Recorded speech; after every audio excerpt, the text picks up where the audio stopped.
Let me next move to a walkthrough of the GBU-57 massive ordnance penetrator weapon and share a little bit about the planners who did this and their work on the weapon.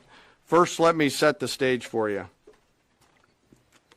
There's an organization in the U.S. called the Defense Threat Reduction Agency, DTRA.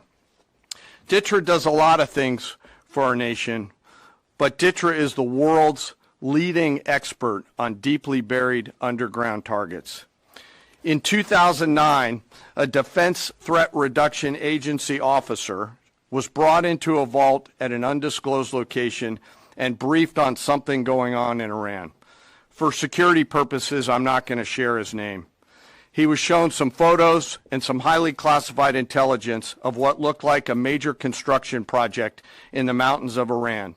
He was tasked to study this facility, work with the intelligence community to understand it, and he was soon joined by an additional teammate. For more than 15 years, this officer and his teammate lived and breathed this single target, Fordo, a critical element of Iran's covert nuclear weapons program. He studied the geology. He watched the Iranians dig it out. He watched the construction, the weather, the discard material, the geology, the construction materials, where the materials came from. He looked at the vent shaft, the exhaust shaft, the electrical systems, the environmental control systems, every nook, every crater, every piece of equipment going in and every piece of equipment going out. They literally dreamed about this target at night when they slept.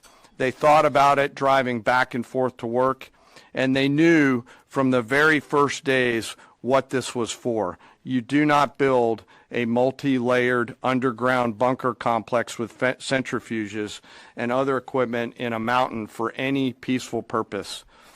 They weren't able to discuss this with their family, their wives, their kids, their friends, but they just kept grinding it out. And along the way, they realized we did not have a weapon that could adequately strike and kill this target. So they began a journey to work with industry and other tacticians to develop the GBU-57. They tested it over and over again, tried different options, tried more after that. They accomplished hundreds of test shots and dropped many full-scale weapons against extremely realistic targets for a single purpose: kill this target at the time and place of our nation's choosing. And then, on a day in June of 2025, more than 15 years after they started their life's work, the phone rang and the President of the United States ordered the B-2 force that you've supported to go strike and kill this target. Yesterday, I had the incredible honor and privilege of spending time with these two Defense Threat Reduction Agency officers who've given so much. One of them said, quote, "I can't even get my head around this.